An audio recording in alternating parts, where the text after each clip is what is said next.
Éducation. Poursuite de la série des soutenances à l'École supérieure de technologie du littoral, en sigle EST Littoral, Pointe-Noire, Congo-Brazzaville. Le docteur Dominique Candide Koumou-Boulas, président du jury. Véritable sacerdoce, il souhaite l'insertion des jeunes diplômés.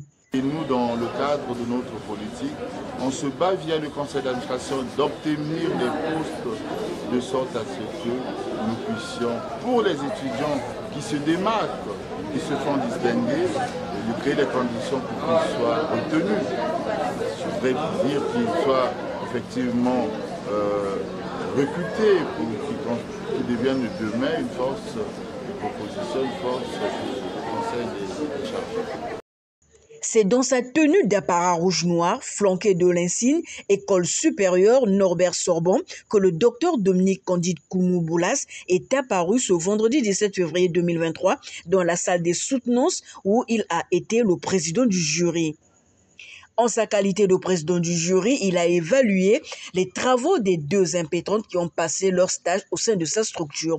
Il s'agit précisément de Madéonzel Aimé Maria Maïngidi, dont le thème de l'étude a porté sur la procédure de souscription à la carte de chargeur, et de Kefani Emiliana Muntu, dont le thème a été les stratégies d'assistance aux chargeurs mises en place par le Conseil congolais des chargeurs. Ces deux thèmes relèvent de l'option du génie du management des activités maritimes. À la fin de la séance, le docteur Dominique Candide Koumou-Boulas, au micro de Média Plus Océan, a donné l'intérêt de cette évaluation, puis les rapports qu'il entretient avec l'EST Littoral.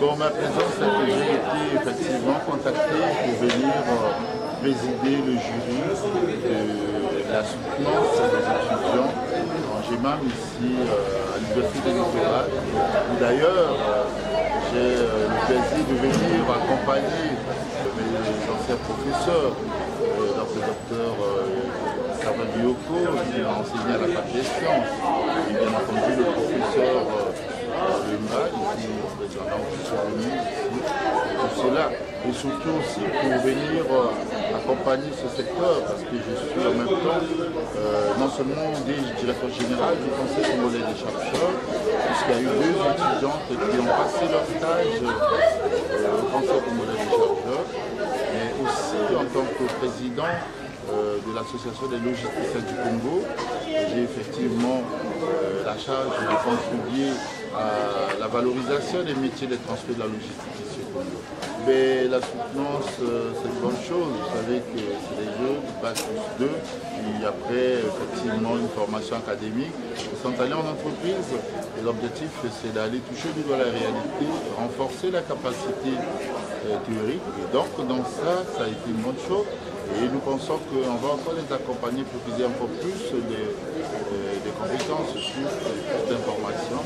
Et en ce moment-là, on sera rassuré que la relève de demain, mais c'est surtout qu'aujourd'hui, ce secteur des transports et de la logistique devient de plus en plus un levier au service de la diversification de notre pays. Donc, elle a travaillé dans les questions d'assistance aux chargeurs, mais c'est des questions stratégiques qui nécessitent d'être maîtrisées pour prétendre demain optimiser le prix du panier de la ménage. Mais déjà, ce sont nos partenaires. Je vous ai dit que le comité de pilotage, ce sont mes aînés, ça a été mes professeurs, donc nous travaillons la main dans la main et l'objectif c'est effectivement de contribuer effectivement à l'amélioration de l'indice de performance logistique du Congo. Je vous dis en passant que je suis parmi ces directeurs généraux ici au Congo, en train de se battre pour l'insertion des jeunes. Et donc pour les jeunes diplômés qui sont formés et qui passent par nous, c'est de créer les conditions qui deviennent effectivement des cadres compétitifs capables effectivement de s'insérer. Pour votre gouverne, le président du jury de la séance des soutenances, le docteur Dominique Candide Koumou-Boulas, qui est le directeur général du Conseil congolais de chargeurs et également le président de l'association des logisticiens du Congo.